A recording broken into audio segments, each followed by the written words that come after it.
kepada anggota Gerbang Mutiara. Biasanya aku kalau sudah disuruh, kalau masih bisa tidak bisa, harus apa? Harus mau, ya. Pas sudah putar, datang beberapa bulan yang lewat itu. Iya. Terus Bapak Silain dan semua anggota komite terpuji dalam nama Tuhan. Doakan saya bisa berdiri sampai 40 menit. Ya. Jadi ini sudah jam 12. Ya, tapi bukan bergantung jam kita. Terima kasih kepada anggota komite Gerbang Mutiara. Dan yang nomor 2 bagi orang Budukan. Datang tadi Pak Sidabutar, itu anggota KPA, dia luar biasa ya. Luar biasa, anggota KPA. Terus cerita anak-anak dari menantu saya yang baik, Ibu Nebaw, terima kasih Ibu. Terus Bapak Andrew, terima kasih. Ya. Yang paling terima kasih saya kepada Bapak Tambunan kakak beradik. Luar biasa. Kalau saya pergi ke Siot, aku ketemu dengan dia di sana. Ya. Dan adiknya Kadung ini adalah orang penyanyi semua mereka. Tagor Tambunan saya kenal. Penyanyi semua. Ya. Saya tamat 68 dari SLA Permata Kesehatan. Saya kenal bapak daripada orang tua dari bapak. Luar biasa, guru besar bahasa Inggris. Siapapun tidak berkutik sama dia. Ya. Jadi terima kasih kepada Pak Tambunan, kakak beradik. Ini yang luar biasa. Penuh apa ini tadi? Gereja ini. Ini itu. Penuh kan? Ya ada yang siapa. Oleh karena itu terima kasih kepada semuanya yang sudah mendukung khotbah saya. Mari kita berdoa. Bapa di sorga, terpuji dan berkatilah kumpulan di sana itu. Hamba memberikan Tuhan, kiranya Tuhan memberkati, berikan kekuatan kesehatan bagi hamba dan berkati umat Tuhan daripada anak-anak sampai tua di gereja ini. Terpuji dan namamu, kami serahkan permohonan kepada di dalam nama Tuhan Yesus Kristus. Amin. Amin. Kalau dibagikan tadi itu kertas mengenai apa? Seperti mengaitkan ya. Pastikan Yesus juru selamat sebagai selamat. Kalau kita tidak memastikan Yesus sebagai juru selamat kita, apapun pekerjaan kita akan ngalah. Perlu kita begitu. Judul ini adalah judul baik bagi kita sekarang.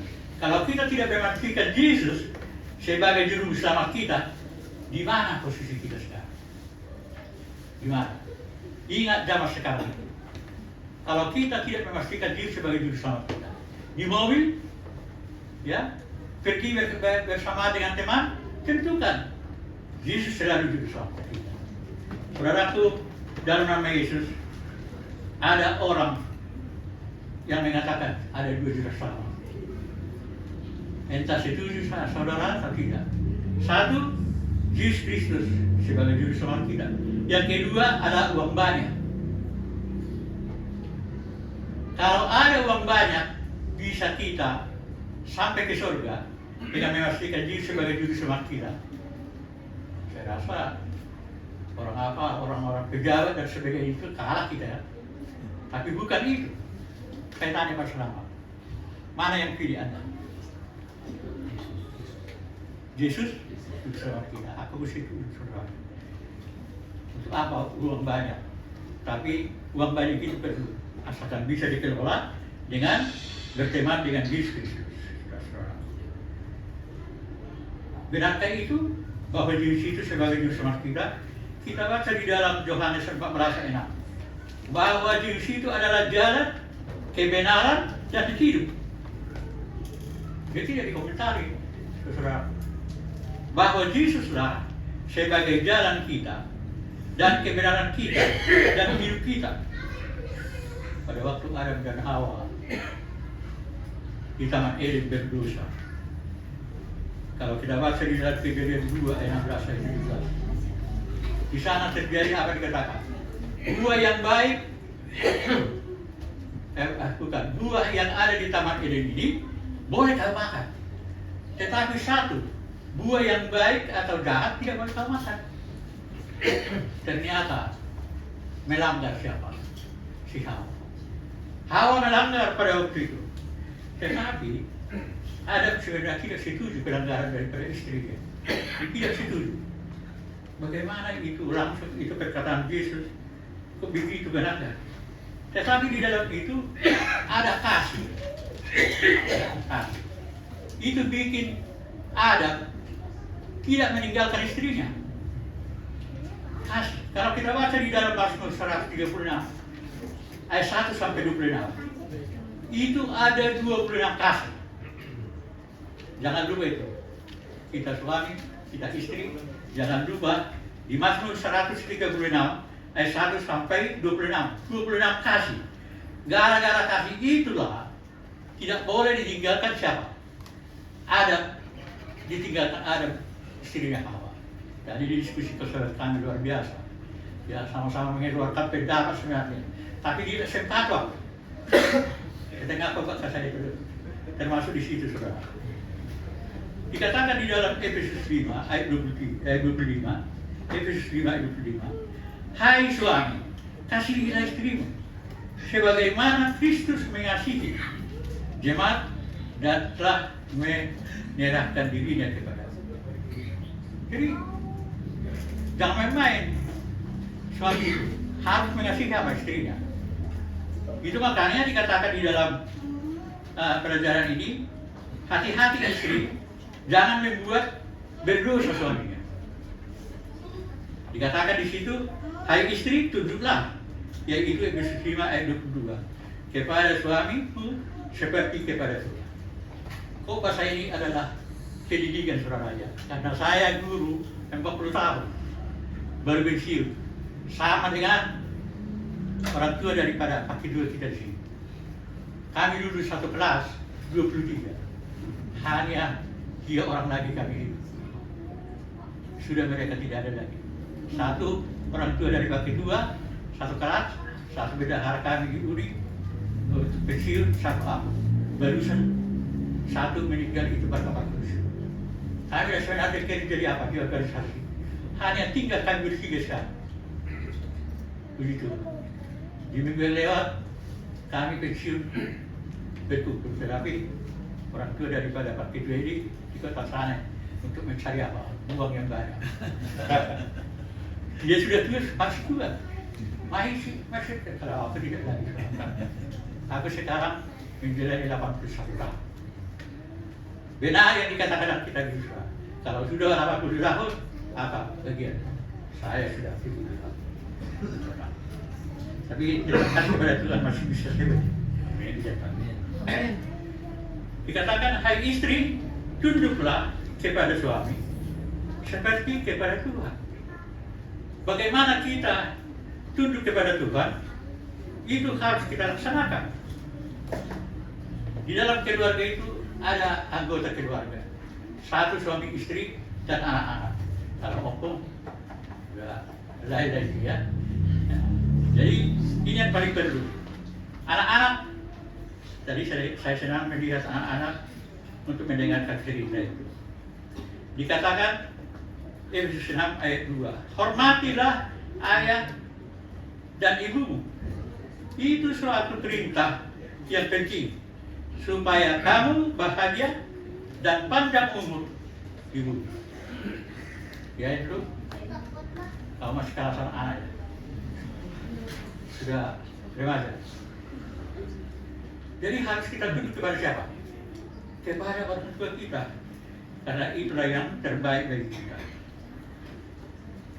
Ada obat yang paling penting, ya, ada 13 dari saya kasih sama si bukan ada sini, ada.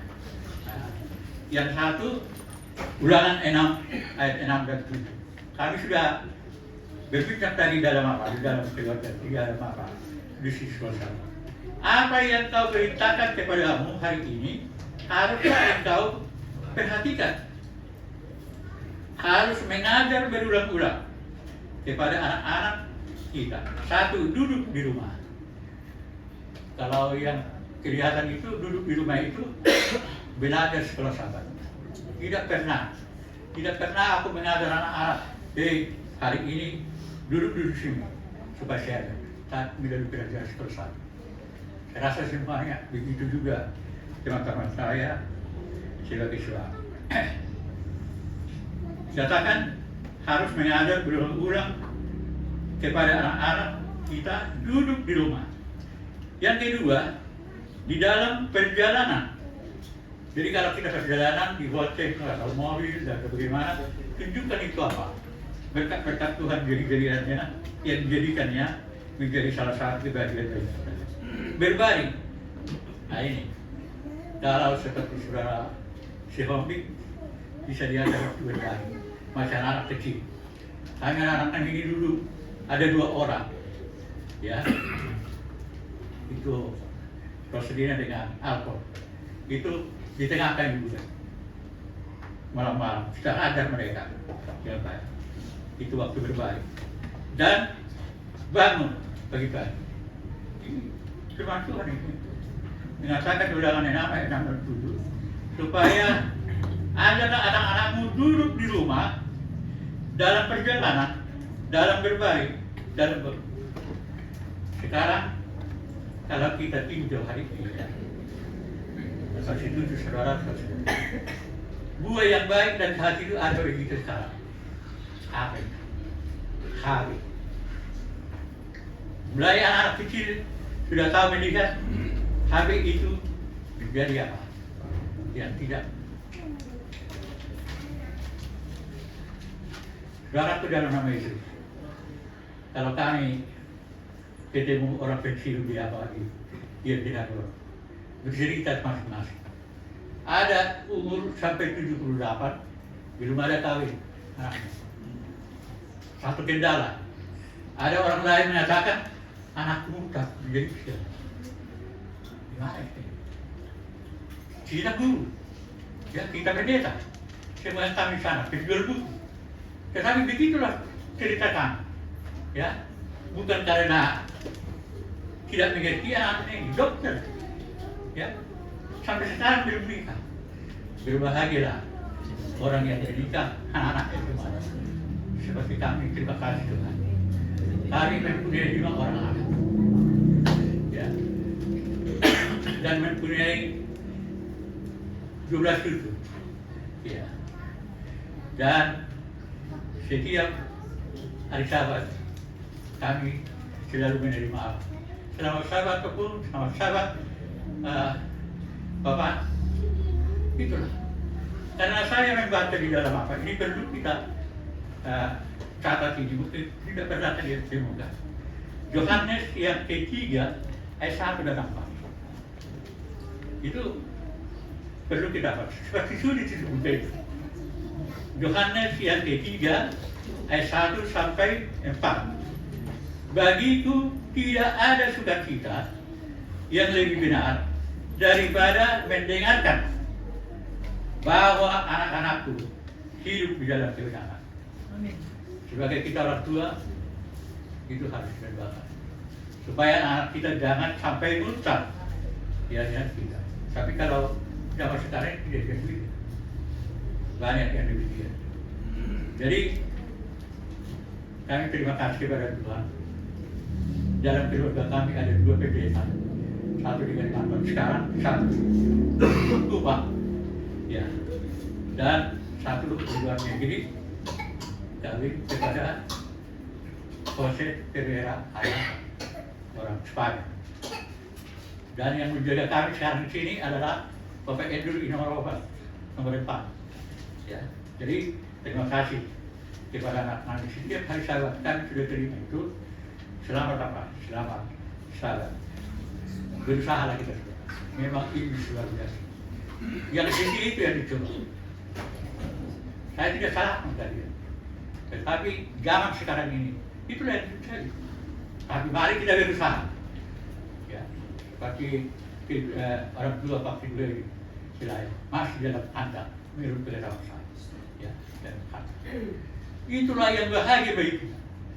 Yang paling penting aku mendengarkan anak-anakku hidup di dalam kebenaran.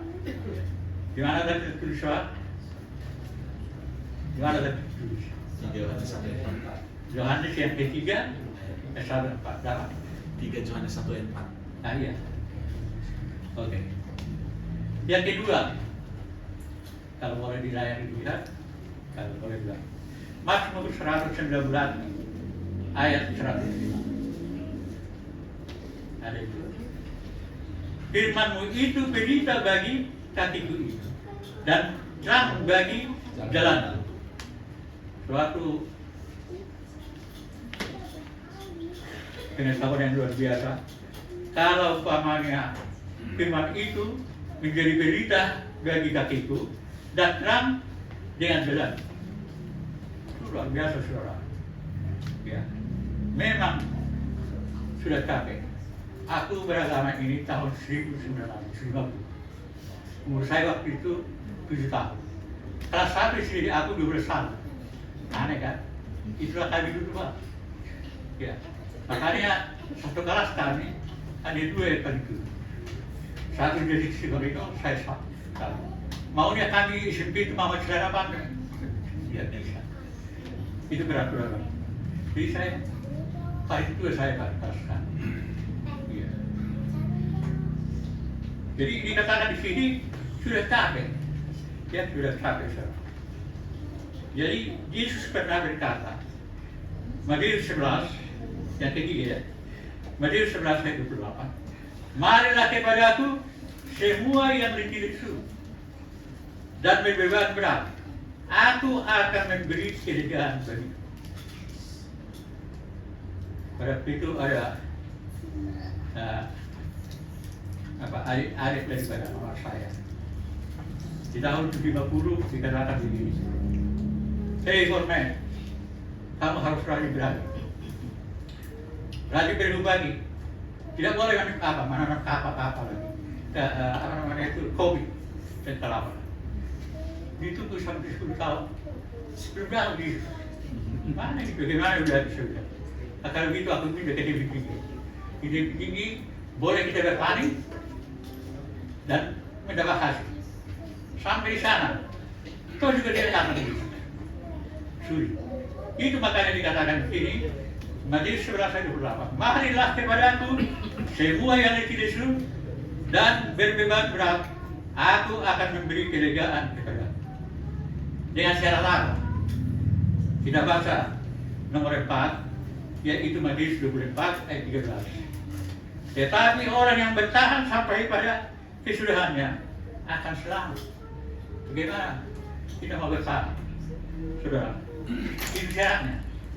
Datang Yesus, mari yang lihat, mari yang apa? Yang capek akan saya kerjakan. Tetapi katakan, tetapi orang yang bertahan sampai pada kesudahannya akan selamat. Bertanya, bagaimana supaya kita selamat bersama dengan Yesus? Yang nomor 5 dikatakan di situ, 1 Tesalonika 5 ayat 17-18. Tetaplah berdoa, ya, tetaplah berdoa dan mengucap syukur kepada Saudara di dalam nama Yesus. Yesus adalah salah satu yang luar biasa. Kenapa bisa Yesus mempunyai kuasa? Dikatakan di dalam Markus 1 ayat 35. Pagi-pagi benar, waktu hari gelap, dia bangun dan pergi keluar. Dia pergi ke tempat yang sunyi, berdoa dengan Allah sendiri. Hidup dikatakan lagi di sini, Ellen G. White, yaitu Education halaman 259. Waktu berada di tempat yang sunyi, Yesus berdoa untuk terima kebijaksanaan. Dikatakan dari Indonesia, yaitu Crisis Operation halaman 130. Berjam-jam bersama-sama Tuhan berdoa dari pagi sampai pagi. Itulah kelebihan Yesus. Itu makanya kalau kita tadi pelajari sini, tetaplah berdoa, mengucap syukur kepada Allah Subhanahu wa Ta'ala. Terhadap itu saya lanjutkan firman Tuhan Allah itu ada pengalaman yang luar biasa. Ya. Pada tahun 2012 saya berangkat ke luar negeri, New York. Waktu itu kami berangkat bulan Februari 2015. Hari Jumat kami berangkat sini, hari Jumat sampai di New York. Ya. Jadi dulu kita bermereka. Setelah sampai kali sana, musim gugur, musim es, semuanya sudah gugur, ranting-ranting pun sudah habis. Tetapi ada dua pohon yang tidak mau, yaitu kalau dikatakan di sini pohon pinus atau pohon cemara. Kalau kita perhatikan, di Unai ada itu, dia selalu begini, menunjuk ke atas sampai. Terus saya tanya itu, gembala lewat kita di Pesina, saya katakan, kenapa demikian itu pendeta? Dia Dr. Stephen Ram. Semuanya apa di sini sudah hanya tinggal ranting. Tetapi yang lumpuh itu karena dia datang itu Pak, ditanam di tepi jalan supaya nanti mereka buat di situ apa Krisma. Apa kata daripada Dr. Stephen? Ada pohon berdua Pak. Bukan lagi hanya manusia berdoa. Jadi supaya kita tahan, mari kita tetap berdoa. Itulah kata siapa? Dr. Stephen. Oh begitu. Jadi pohon ini bisa tahan dengan apa? Dengan apa namanya itu? Dengan keadaan dingin. Dan bisa juga dia berkeadaan apa? Berkeadaan musim kemarau. Dari sini kita lihat belajar kita. Masa kita sebagai orang tua yang diberkati Tuhan tidak bisa berdoa. Tahun 2000, tanggal 10 bulan 7 2010, waktu itu berketepatan itu pertemuan presiden. Kami ikut juga di sana, luar biasa pernikahan. Ada yang mengatakan kita tidak kenal siapa orang ini. Kami bersesat. Entah orang apa itu kita bagaimana. Tetapi kekompak kita luar biasa. Yaitu di Antonio, Texas, yang kami ketemu di sana. Dengan pemilihan waktu itu Wilson dan bendahara ya, dan Robert. Dari situ kita pergi ke sana. Pengalaman kita saudara, kita pergi ke Loma Linda. Sekolah kita Loma Linda, bukan gereja kita di Loma Linda. Mungkin Anda tidak percaya, 1000 orang lebih anggota jemaat itu. Bagaimana? Kalau di sini sudah berapa itu? Berapa jemaat?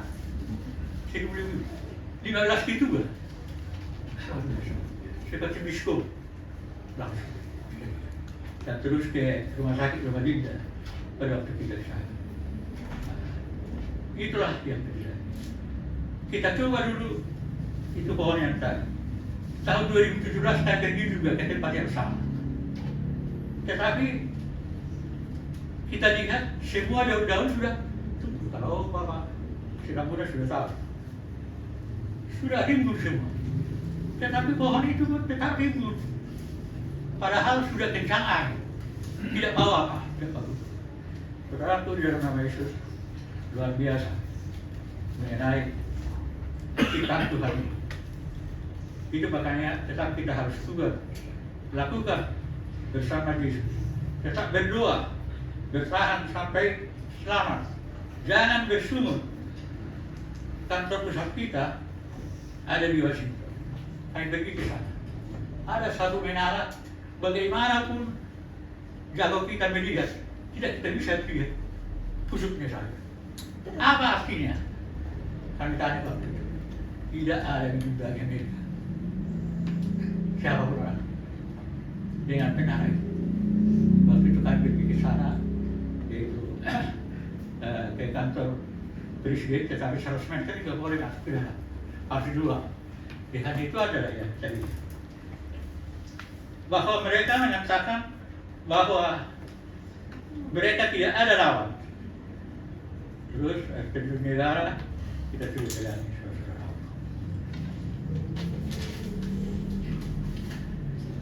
Selama bertahan kita dan berdoa kepada Tuhan, apa yang kita berdoa? Ada tantangan saudara, ya. Banyak uangnya kalau kita tidak kerjakan ini dia baik. Dikatakan di dalam Galatia 6 ayat 9 nomor 6, jangan jemu-jemu berbuat baik, karena apabila sudah datang waktunya kita akan menuai. Kita garis bawahi menuai. Jika kita tidak menjadi yang lemah. Dikatakan di sini kita harus tetap berbuat yang baik. Berbuat baik ini apakah gampang? Ya, kalau kita paman nenek dulu dari pagi ada di sini, wah, ada kesalahan. Harus terus pihak kedua. Itu tidak berbuat baik, saudara. Teristimewa bagi supir-supir yang membawa mobil. Kenapa tidak bawa istri gitu? Kurang ada bangsa itu. Itu dengan spontan itu baru dari apa? Kalau kita tidak biasakan berbuat baik, tapi kalau kita biasakan berbuat baik, itu tidak kedua. Dikatakan nomor 7, Majelis 5 ayat 46. Karena itu haruslah kamu sempurna. Dengan di bawah sempurna, sama seperti Bapakmu di surga adalah sempurna. Gimana kita bisa? Di dalam Matius 5 ayat 48. Cemburu pasti ada. Kalau ada orang lebih mahal, wah, bagaimana ya? Itu tidak baik lagi. Harus kita sempurna. Atau kita lihat keadaan orang lain tidak mencukupi. Kita bisa sempurna. Kenapa kita harus menurut dan sempurna? Kita tidak tahu Tuhan mengizinkan kita istirahat, membawa dan menunggu Yesus di awan-awan atau angkasa. Tertulis di dalam 1 Tesalonika 4 ayat. Kita ini boleh katakan bagaimana ya? Kalau bagi saya rasa sudah lebih menang. Tidak bergaya lagi. Marilah kita berbuat yang baik. Sempurna. Kenapa harus kita menuai dan sempurna? Karena pada waktu nanti kita dipanggil Tuhan. Duluan, bukan dipanggil, diizinkan Tuhan. Kita berbuat. Harus kita bagaimana? Pastikan, ya, pastikan Tuhan Yesus sebagai juru selamat kita. Dan harus sekarang bertujuan bangkit yang pertama. Kalau kita bangkit yang kedua, tidak ada gunanya. Bangkit yang pertama itu nanti pada kubur di buka, bangkit yang pertama datang Yesus dari surga. Kalau hanya mendengarkan, melihat, tidak ada gunanya. Bangkit kedua itu iblis dan nanti. Itu makanya dikatakan di dalam yang ke-8, Yesus berjanji. Yohanes 14 ayat 1 sampai 3. Apa dikatakan di situ? Jangan gelisah hatimu. Percayalah pada Allah. Percayalah padaku. Di rumah Bapakku banyak tempat tinggal. Aku pergi menyatakan tempat bagimu, menyediakan tempat bagimu. Aku akan datang dan akan bersama-sama dengan engkau. Ini janji. Tidak pernah Allah, tidak pernah Yesus berjanji tidak benar. Jadi kafir kita ada di sana. Tak usah lagi kita memikirkan sekarang rumah bertingkat, karena Yesus mau datang segera. Ya. Jadi mari kita umpamanya tempat kita bukan lagi di dunia ini, bukan lagi di gerbang mutiara ini, bukan lagi di Indonesia ini, bukan lagi di dunia ini. Yesus membuat ajaib. Kalau kita bangkit hari yang pertama, menang surga, maka kita dapatkan apa? Kebahagiaan. Disitulah saudaraku, berbuat baik. Kita sudah uraikan tadi bagaimana kita berbuat baik. Biarlah istri dan anak-anak, keluarga kita bersama. Kalau orang benci pada kita, Yesus berbuat dan berdoa. Kenapa itu saudara? Tidak sempat lagi Yesus minta maaf kepada seseorang. Tetapi apa dikatakan di dalam Lukas 23 ayat 34? Ya Bapa, ampunilah mereka, sebab mereka tidak tahu apa yang mereka berbuat. Biasa, sudah diludahi, dibuat duri, dipukuli, ditendang dan bagaimana. Tapi apa dikatakan sebab sekalian itu? Ya Bapa, ampunilah mereka, sebab mereka tidak tahu apa yang mereka berbuat. Ya, luar biasa. Bagaimana bisa kita lakukan itu? Saudara, baca di dalam Yeremia 17. Apa dikatakan? Diberkatilah orang yang mengandalkan Tuhan. Dimanapun kita, mari kita mengandalkan Tuhan. Ayat terakhir, Mazmur 37 ayat 3 ini. Percayalah kepada Tuhan, lakukanlah yang terbaik. Yang kelima, serahkanlah hidupmu kepada Tuhan dan percayalah kepada, dan Ia akan bertindak. Saudara, kalau kita memastikan Yesus sebagai juru selamat kita, maka kita baca di dalam Matius 3 ayat 2, bertobat sebab kerajaan surga sudah dekat. Jadi kalau kita mau bertobat, berubah sampai sekarang ini, karena tidak ada orang yang tidak berdosa. Pelanggaran banyak, tapi dikatakan bertobatlah sebab kerajaan surga sudah dekat. Inilah firman Tuhan yang bisa saya bawa. Tuhan memberkati.